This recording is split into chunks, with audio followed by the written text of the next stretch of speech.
The 1,000-year peace is over. Aliens declare war, but humans only laugh.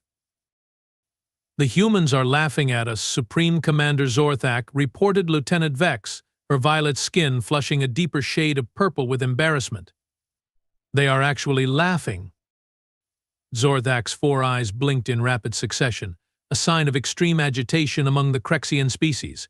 His upper appendages gripped the command chair so tightly that the reinforced metal began to warp. "Replay the transmission," he growled. The main view screen flickered to life, showing the face of the human representative. A female with auburn hair cut short against her skull and eyes the color of Earth's oceans. Her name was Admiral Tessa Monroe, Supreme Commander of Earth's Defense Forces. "Let me get this straight," she said, not even attempting to hide the smirk playing across her lips. "You, the mighty Krexian Empire, are declaring war on humanity because we refuse to give you exclusive mining rights to an uninhabited rock at the edge of our solar system?" Zorthak's secondary heart began to palpitate. The audacity, the disrespect, the complete lack of terror. "We are the Krexian Empire," he had told her in the original transmission. "We have conquered 12 galaxies. Our warships blot out suns. Our soldiers number in the trillions. The 1,000-year peace treaty signed by your ancestors has expired, and we choose not to renew it. Surrender now, or face extinction." And what had this human done? Actually laughed. "You realize we have been watching you guys for the past 1,000 years, right?" Admiral Monroe continued in the recording. "We have been monitoring your communications, studying your technology, analyzing your tactics. The treaty wasn't for our protection. It was for yours." The bridge fell silent.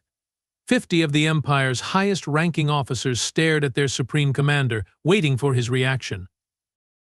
"She's bluffing," whispered Science Officer Krell, her voice barely audible. "They must be bluffing." "Are they?" questioned Zorthak, turning to his intelligence director. "Lormar, explain this reaction. Why aren't they cowering? Why aren't they begging for mercy? They are just one species confined to a single solar system."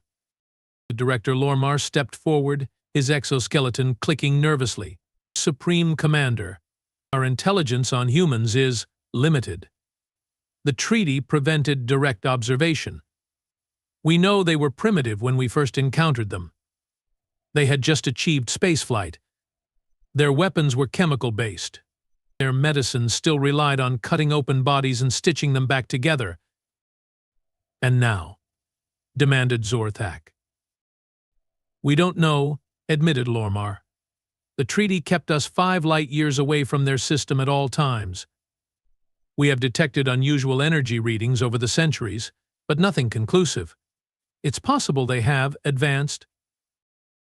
Zorthak snorted. "In a mere 1,000 years? Impossible. No species develops that quickly. It took us 15,000 years to achieve interstellar travel." "With all due respect, Commander," interrupted Fleet Admiral Dex, "perhaps we should send a scout ship to assess their capabilities before committing to full invasion." "Cowardice," snapped Zorthak. "From my Fleet Admiral, no less. We are Krexian.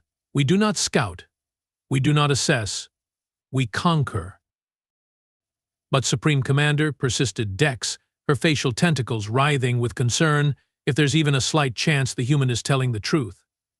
"Enough," roared Zorthak, rising to his full height of 12 feet. "Prepare the Armada. All ships, all warriors. We will darken their skies. We will boil their oceans. We will remind these humans what it means to face the might of the Krexian Empire." As the bridge officers scrambled to carry out his orders, Zorthak turned back to the screen, studying the human's face. Admiral Monroe was still smirking. "One more thing," she said in the recording, just before cutting transmission. "When you come, bring something interesting.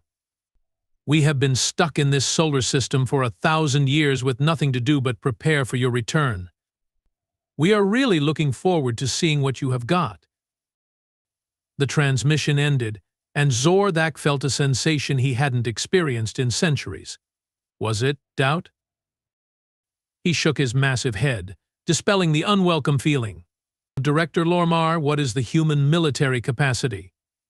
Lormar consulted his datapad. Based on thousand-year-old intelligence, they had approximately 50 million soldiers and 10,000 primitive spacecraft. And our forces?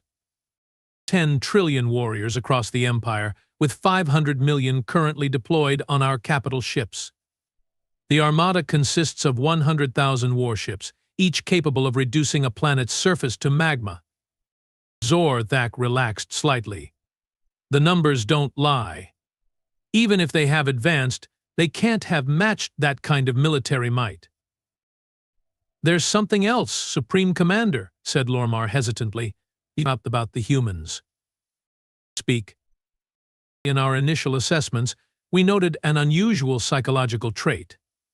They respond to threats by becoming more aggressive rather than more submissive, and they have a strange relationship with their mortality. They know they will die, yet they act as if they are immortal. It makes their behavior unpredictable. Zorthak waved a dismissive appendage. Psychological peculiarities won't save them from plasma cannons. Set course for the Sol system. Maximum velocity. As the mighty Krexian armada began to move, forming a swarm of destruction stretching across light years, Zorthak couldn't shake the memory of the human's laugh. It wasn't the laugh of someone bluffing. It was the laugh of someone who knew something he didn't. And for the first time in his 300-year life, Supreme Commander Zorthak felt a cold shiver run down his spine. The journey to Earth took 3 standard weeks, 3 weeks of preparation, 3 weeks of battle simulations, 3 weeks of Zorthak reassuring his commanders that this would be a swift and glorious conquest. 3 weeks of trying to forget the sound of human laughter. We are approaching the edge of the Sol system, Supreme Commander, announced Navigator Zell. Pluto orbit in 5 minutes. Zorthak nodded, his silver ceremonial armor gleaming under the bridge lights. He had dressed for victory today. Any sign they have detected us? Communications Officer Trill checked her instruments. Nothing, Commander. No transmissions. No defensive preparations. Their system appears completely open. Overconfidence, huffed Zorthak, the most reliable harbinger of defeat. As the Armada crossed the boundary of the Sol system, every Krexian on the bridge waited for alarms for human defenders to appear, looking for anything that would explain Admiral Monroe's baffling confidence. Nothing happened. Continue approach, ordered Zorthak. Maintain battle formation.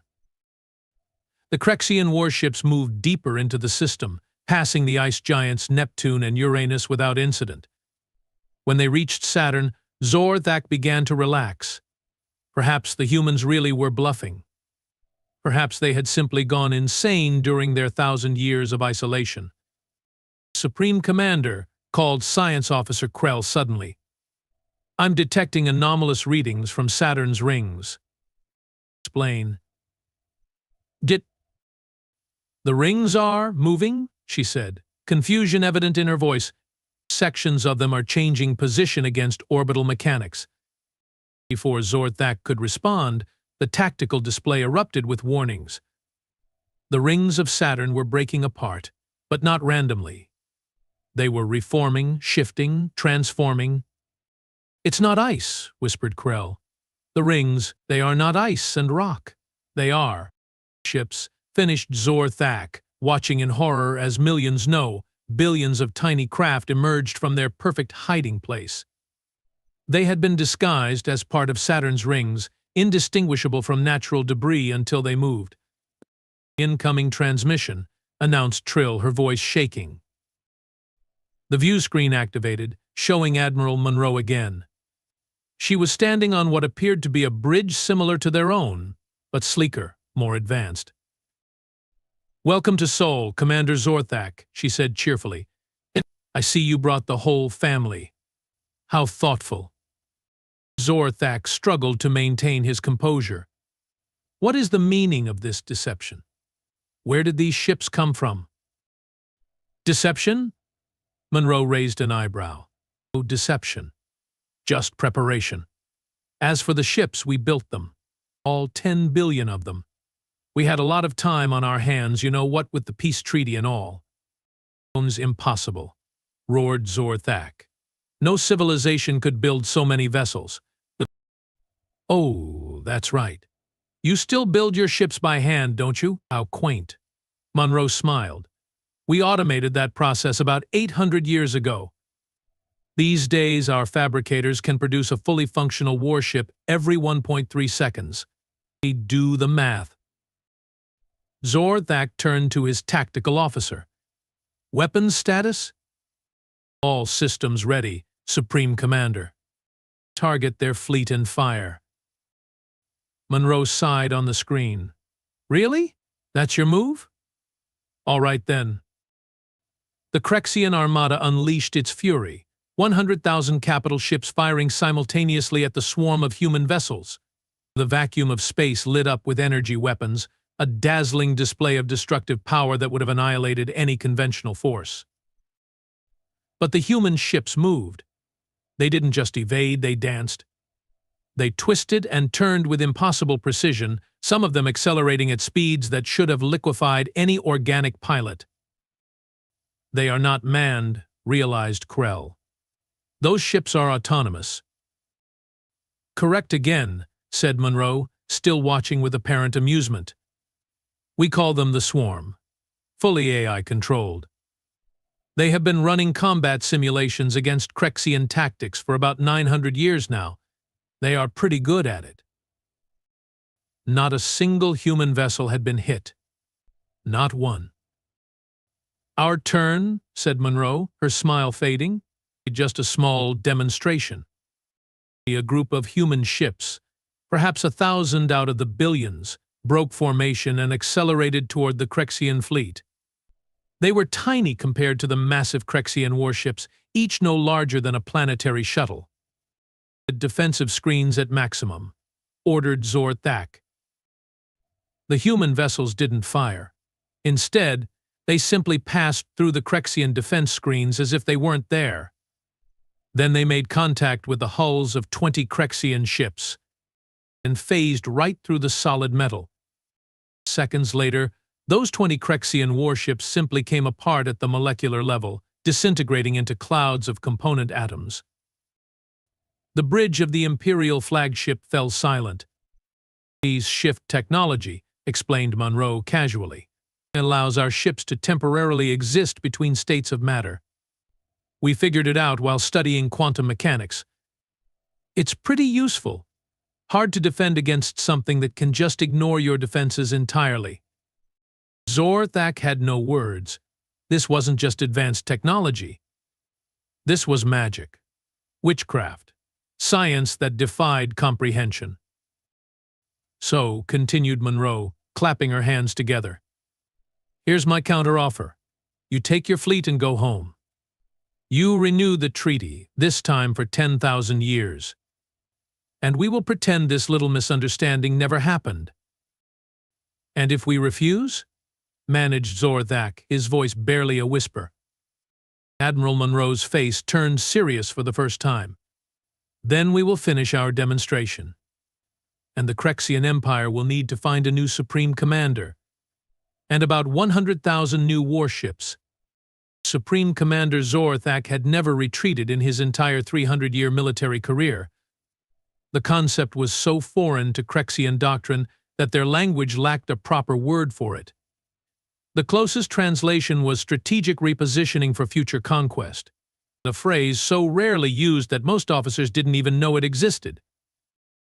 Yet here he was, ordering the most powerful armada in the known universe to back away from a single star system. All ships, reverse course, he commanded, each word tasting bitter on his tongue, and maintained defensive formation. No aggressive actions. His bridge officers exchanged shocked glances but carried out his orders without question. Even the most battle-hungry among them had witnessed the molecular disintegration of 20 Krexian warships. None wished to share that fate. The human vessels are holding position, reported Tactical Officer Jex. They are not pursuing. On the view screen, Admiral Monroe nodded approvingly. Wise choice, Commander. Your ships are free to leave unharmed. This isn't over, growled Zorthak. The Krexian Empire does not surrender. Of course not, agreed Monroe with a hint of that infuriating smirk returning. You are just strategically repositioning for future conquest. We understand completely. Zorthak's upper eyes narrowed. You speak our language? We speak all 317 languages used across the Krexian Empire, she replied, including the 22 classified military dialects. Linguistic analysis was one of our early research priorities. You have been spying on us, accused Zorthak. Despite the treaty. Admiral Monroe laughed again, that same confident laugh that had haunted him for weeks. The treaty prevented us from approaching within 5 light-years of Krexian space. It said nothing about remote observation. Remote observation across thousands of light-years? Impossible. Quantum entanglement communication, she explained, as if talking to a child. Instantaneous data transfer across unlimited distances. We have had tiny observation probes scattered throughout your empire for about 950 years now. They are about the size of a dust particle, so don't bother looking for them. Zorthak felt his rage building, threatening to overwhelm his judgment. You dare mock the greatest empire the universe has ever known? Greatest? Monroe tilted her head thoughtfully. By what metric? Territory? Sure, you have got us beat there. We have stayed in one solar system. But technology? Resource efficiency? Scientific understanding? Medical advancement? I'm afraid you are lagging behind by several centuries. You lie, roared Zorthak. No species advances so quickly. Most don't, agreed Monroe. But most species don't have our particular combination of short lifespans, intense curiosity, and existential dread. We knew we might face extinction at any moment. It's remarkable what humans can accomplish when properly motivated. As the Krexian fleet continued its humiliating withdrawal, Director Lormar approached Zorthak's command chair and spoke in hushed tones. Supreme Commander, I have been analyzing the human vessels. Their energy signatures are unlike anything in our database, and their numbers, even with advanced automation, constructing billions of warships would require resources beyond what a single solar system should provide. Your point, Director? Hissed Zorthak. I believe they have mastered matter conversion on a fundamental level. They are creating ships from raw energy, perhaps even from vacuum fluctuations. The scientific implications are staggering. Zorthak absorbed this information with growing horror. If humans could create matter from energy at will, there was no limit to their military potential. They could produce endless armadas, endless weapons, endless soldiers. Admiral Monroe, he said, forcing civility into his voice. Before we depart, I must ask, why did your ancestors sign the treaty in the first place? If not for protection, then for what purpose? Monroe's expression softened slightly. Honestly? Pity. Pity? Repeated Zorthak incredulously. Our first contact specialists determined that your species represents a developmental dead end, she explained. Your biological and cultural evolution has reached its apex. Without outside influence, you will remain technologically stagnant for millennia. Our ancestors thought giving you 1,000 years might help you advance independently, catch up a bit before we had to interact as equals. Evidently, that was overly optimistic. The bridge fell silent again. Not the silence of shock this time, but the silence of collective humiliation. Every officer, every warrior present felt the sting of her words because, deep down, they recognized the truth in them.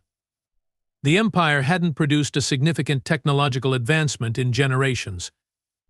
Their conquest had always been about appropriating the innovations of others, not creating their own. "We will return," promised Zor-Thak, desperation making his voice crack. "We will study, we will advance, and we will return." "I truly hope you do," said Monroe, and for the first time there seemed to be genuine sincerity in her voice. "The galaxy needs the Crexians to evolve beyond conquest. There are threats out there that require cooperation, not competition. Threats that neither humans nor Crexians can face alone." Zor-Thak's 4 eyes blinked in confusion. "What threats?" "In 12 galaxies we have encountered no species more powerful than ourselves." "Because they don't want to be found," said Monroe cryptically. "Not yet. But they are watching. Just as we have been watching you." Before Zor-Thak could demand clarification, the massive human fleet began to move, not toward the retreating Crexians, but into a complex formation that seemed to ripple through space itself. "What are they doing?" asked Krell, frantically checking her instruments. "I don't," began Lormar, then froze mid-sentence. "Supreme Commander, they are creating a gravitational anomaly. A massive one." On the view screen, the billions of human ships began to rotate in perfect synchronization, generating an artificial gravity well of impossible proportions. Space itself began to warp visibly. "This is just a small demonstration of what we can do," said Monroe. "A little something to remember us by." The swirling vortex of ships suddenly collapsed inward, and for a brief moment it seemed as if a new star had been born. A blinding flash forced the view screen to darken automatically. When the light faded, where billions of ships had been, now floated a perfectly formed Saturn, rings and all. An exact duplicate of the gas giant, created in minutes. "Did they just make a planet?" whispered Navigator Zell, her voice tinged with religious awe. "We will be in touch, Commander Zor-Thak," said Monroe, her image beginning to fade.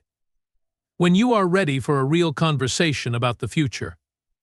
Until then, I suggest you use your time wisely." As the transmission ended and the Crexian armada limped away from the Sol system, Zor-Thak remained motionless in his command chair, staring at the duplicate Saturn growing smaller on the view screen. For the first time in his life, he understood what it meant to be primitive. The return to Crexia Prime took 3 months. 3 months of silence and shame. 3 months of Zor-Thak locked in his quarters, reviewing everything they knew about humans, searching desperately for some weakness, some flaw in their seemingly godlike capabilities. He found none.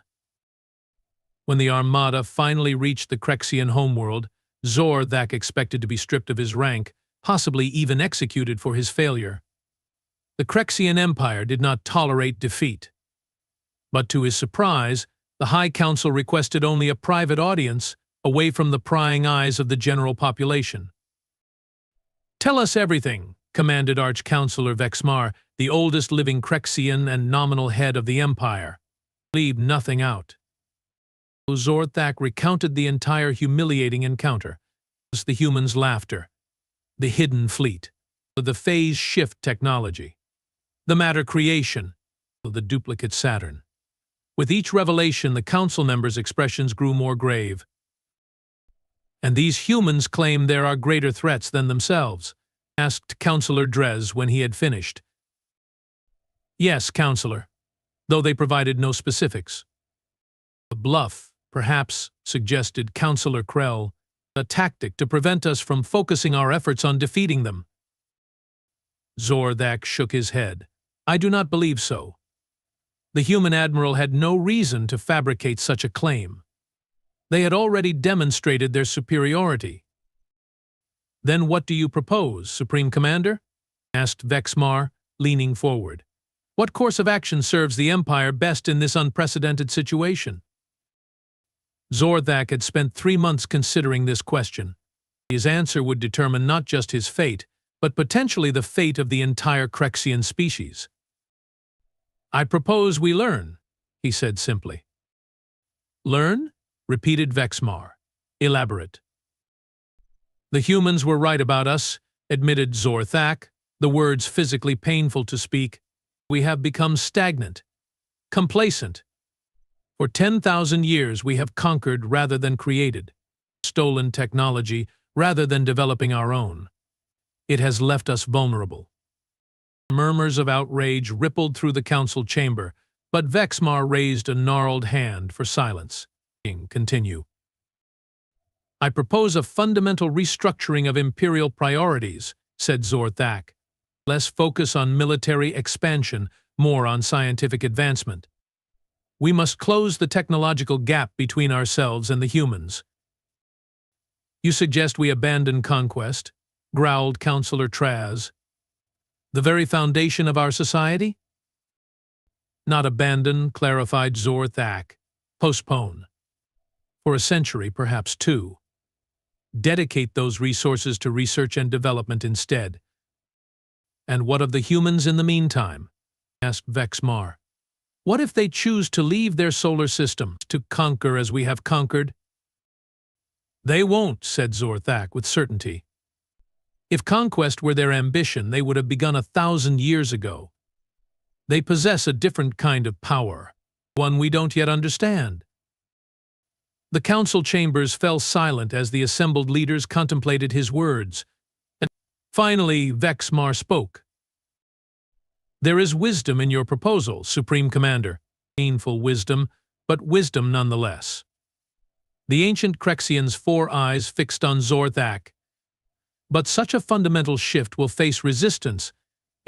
Many will call it cowardice. Let them, said Zorthak firmly.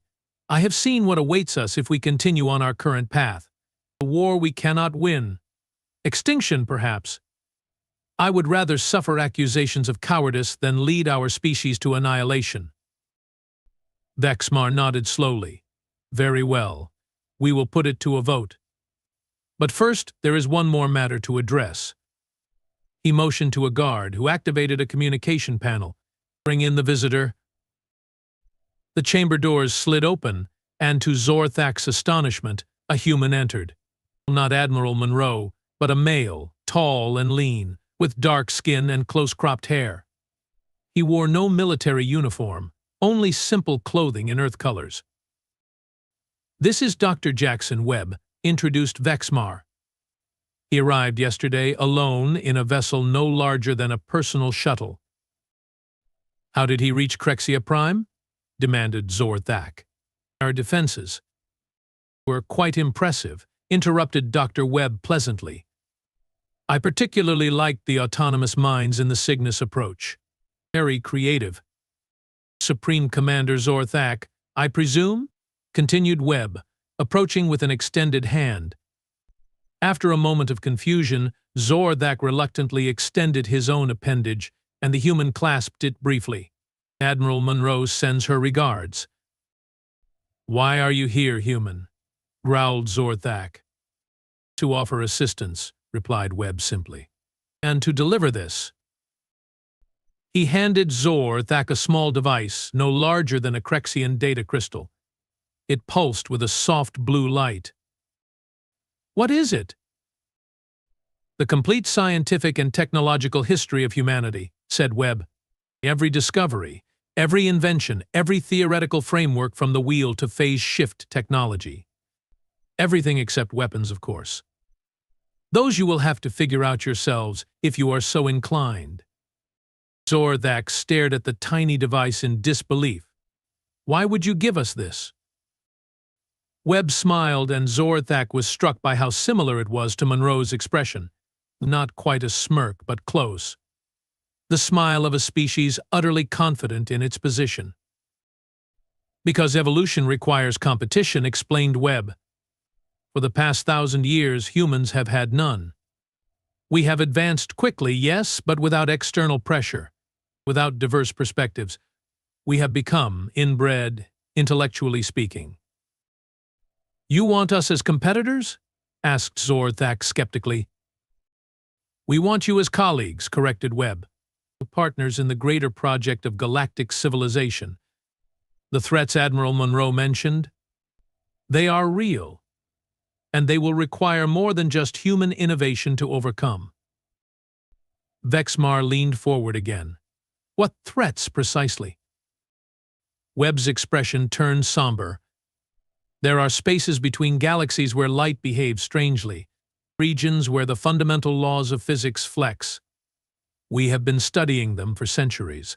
Something is coming. Something old. Something that considers both our species nothing more than passing bacteria on a cosmic petri dish. And you believe the Crexian Empire would aid humanity against such a threat? Asked Councillor Drez incredulously. After your humiliation of our fleet? I believe you will aid yourselves, replied Webb. Self-preservation is a powerful motivator common to both our species. And I believe that given time and this, he nodded at the device in Zorthak's hand, you might actually become the allies we need. Zorthak looked down at the tiny crystal containing millennia of human knowledge. It would change everything. The balance of power within the empire, its social hierarchies, the economic systems, their entire way of life. It would also save them from obsolescence. We accept your offering, Dr. Webb, said Zorthak finally. And your challenge. And your challenge. Webb nodded, seemingly satisfied. Excellent. In that case, I'm authorized to propose a new treaty. Not one of separation this time, but of limited cooperation, scientific exchange, cultural dialogue, preparation for what's coming. In military matters? Asked Zorthak cautiously. Webb's expression turned serious again. Let's just say that how quickly we share our defensive technologies will depend entirely on how quickly you abandon your offensive ambitions. The implication was clear. The humans were offering a path forward, but not unconditional trust. That would have to be earned. As the Council debated the terms of this unprecedented treaty, Zorthak found himself studying the human, not with hatred or resentment now, but with curiosity. How had they advanced so quickly? What drove them to explore rather than conquer? What could the mighty Crexian Empire learn from a species confined to a single solar system? And most puzzling of all, why did they still laugh in the face of threats?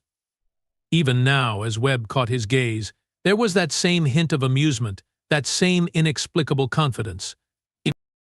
Perhaps, Zorthak reflected, that would be the first mystery they would solve.